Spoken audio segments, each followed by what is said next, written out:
पापा central mall हाँ चलते हैं ना, मुझे भूख लग रही है। ओके, आज हम पिज्जा खाते हैं। हाँ बोलो विवान। सर याकूब की इंफॉर्मेशन मिली है, वो इस वक्त सेंट्रल मॉल में है। चीज वाला। तुम लोगों को यहाँ पहुँचने में कितना वक्त लगेगा? सर हम रास्ते में हैं, लेकिन कम से कम 20 मिनट लगेंगे। उससे पहले तो मैं पहुँच जाऊंगा। Okay sir. क्या हुआ? कुछ नहीं यार, रूटीन कॉल। रिया पहले मॉल चले, आर्यन को भी भूख लगी, मुझे भी।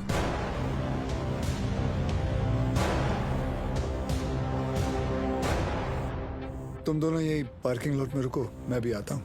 पार्किंग लॉट में क्यों? मुझे कुछ काम है। Surya, what's wrong? Are you hiding something? ऐसी कोई बात नहीं है। Watch out! सूर्यवंशी, पीछे ले, पीछे ले।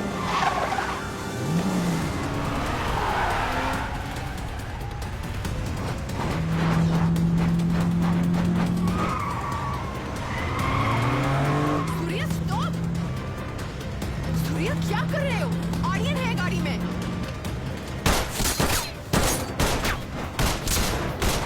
तुझे आईचा झोप कुत्र्या।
Stop here. Sir, please allow me. You can't operate your own blood. You know that. Sir, And he's I a have to go in. No, I can't allow you inside.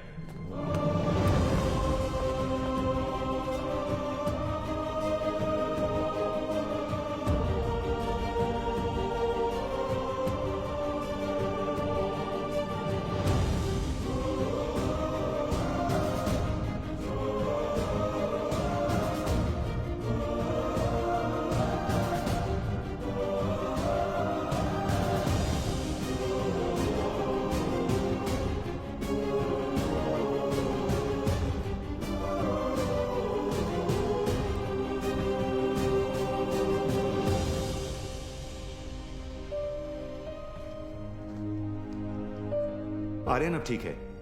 Luckily the bullet just brushed past him. He's out of danger now.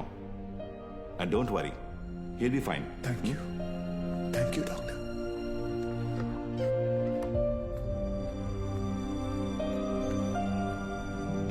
रिया,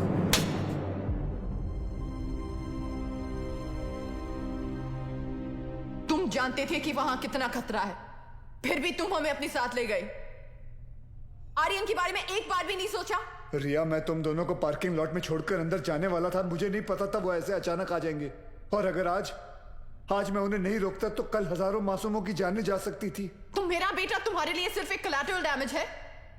शहर में और भी police officers अपना काम कर रहे हैं, लेकिन कोई भी ड्यूटी के लिए अपने बच्चे की जान खतरे में नहीं डालता। रिया ऐसे दोबारा नहीं होगा, आई प्रॉमिस। सूर्या, कल अगर मुझे कुछ हो गया तो वो मेरी किस्मत है, क्योंकि मैंने बिना कुछ सोचे, बिना कुछ समझे तुमसे प्यार किया, शादी की, लेकिन अपने बेटे के साथ मैं ऐसा नहीं होने दे सकती। रिया, पहले जब एक लड़की तुम्हें देखती थी तो सेफ फील करती थी, लेकिन आज जब एक माँ तुम्हें देख रही है तो उससे तुमसे डर लग रहा है।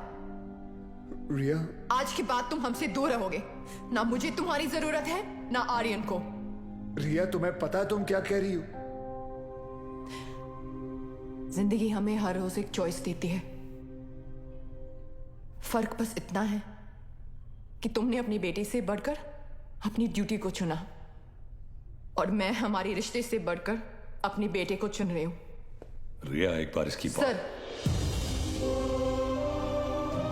आज नहीं।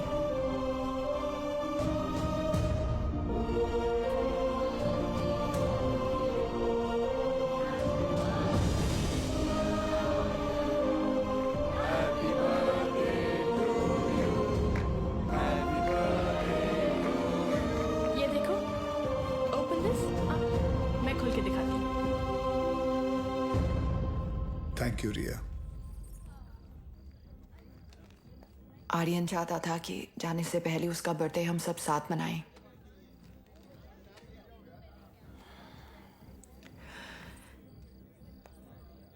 सूर्या, आर्यन को ऑस्ट्रेलिया ले जाने के लिए एम्बेसी में मुझे तुम्हारी कुछ सिग्नेचर्स की जरूरत होगी। तुम जब भी बुलाओगी मैं आ जाऊंगा। थैंक्स।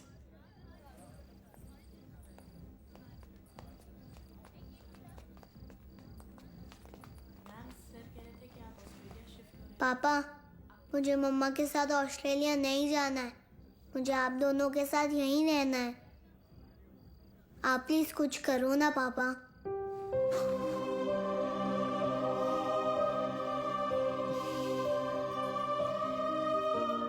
चिड़िया उड़ी, तोता उड़ा। आप दोनों के जाने के बाद सूर्या सर बिल्कुल अकेले पड़ जाएंगे। चीटिंग मत कर। हो गया। तुम्हें लग रहा होगा कि यहाँ मैं विलन हूँ,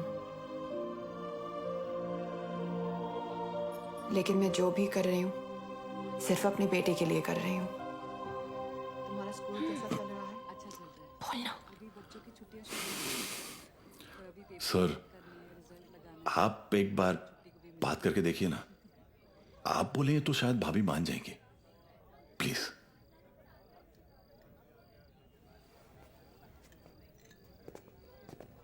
देखना, जब कबीर सर अपने भारी आवाज में समझाएंगे ना, पक्का भाभी मान जाएगी। क्या रे, क्या हो रहा है यहाँ? सर, वो कबीर सर भाभी से बात करने गए। मैंने सुना तुम ऑस्ट्रेलिया जाना चाहती हो। जी। देखो रिया, शादी जो होती है वो दो लोगों के बीच होती है, एक पुरुष और एक स्त्री के बीच का मिलन। जैसे कि ये जो पिस्टल है, इसके अंदर गोलियां हैं। अब इन दोनों का एक हसीन एक संबंध है, एक जोड़ी है। लेकिन अगर इन दोनों को अलग कर दिया जाए तो दोनों किस काम के? गड़े। कौन भेजा उसको उधर? सर, कौन बोला तो मैंने। You understand what I am saying? जी जी बिल्कुल सर, बिल्कुल। क्या न रिया, अक्सर गुस्से में लिए हुए जो डिसीजन होते हैं वो गलत होते हैं। वाओ, शादी के बारे में आप कितना कुछ जानते हैं। लेकिन हम आज तक आपने शादी क्यों नहीं की?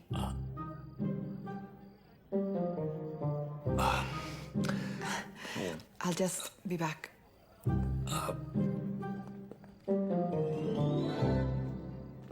अब इसे क्या बताऊं मैंने शादी क्यों नहीं की।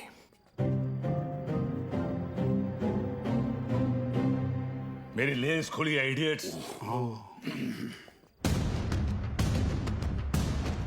Good morning, gentlemen. This is Mr. Nair from the Intelligence Bureau. Delhi से आया हूं। जाहिर है कोई अच्छी खबर तो नहीं होगी। रियाज हफीज के अरेस्ट होने के ठीक 3 दिन बाद मुजफ्फराबाद में एक मीटिंग हुई। जैसा कि आप लोग जानते हैं, कश्मीर में सेक्शन 370 स्क्रैप होने के बाद लश्कर या किसी भी दूसरे टेररिस्ट ऑर्गेनाइजेशन के लिए हमारे देश में अपने लोगों का घुसपैठ करवाना और आर्म्स एमुनिशंस को भेजना टोटली इम्पॉसिबल हो गया है। इसलिए ये हमारे देश में अब अपने स्लीपर सेल को एक्टिवेट करेंगे। Sir, we are trying our best to track them down. I know Kabir, लेकिन हमारे इंफॉर्मेशन के मुताबिक लश्कर का अगला टारगेट मुंबई होगा। They are planning a bigger attack than Taj 2611। Sir, Lashkar के ट्रांजैक्शंस को ट्रैक करते हुए कुछ और इंफॉर्मेशन एटीएस के हाथ लगी है। Surya. Sir, this is Kadar Usmani. PoK में ओमर हफीज के मदरसे में जिन सोर्सेज से फंडिंग जाती है, उन्हीं सोर्सेज से इंडिया बेस्ड नूरे अमन फाउंडेशन में भी फंडिंग आ रही है और ये उस फाउंडेशन का चेयरमैन है। ये मुंबई से करीब 50 किलोमीटर दूर पड़गा में रहता है, रिलीजियस लीडर और पॉलिटिकली वेल कनेक्टेड भी है, इसलिए बिना किसी कॉन्क्रीट प्रूफ के हम इसे अरेस्ट नहीं कर सकते। पॉलिटिकल इश्यू तो होगा ही, बल्कि कम्युनल वायलेंस का भी खतरा है। सर आई थिंक एटीएस को कादर उस्मानी को बुलवाकर पूछताछ कर लेनी चाहिए। पॉलिटिकल इश्यूज मुझ पर छोड़ दो, बुलाओ सर। Right sir.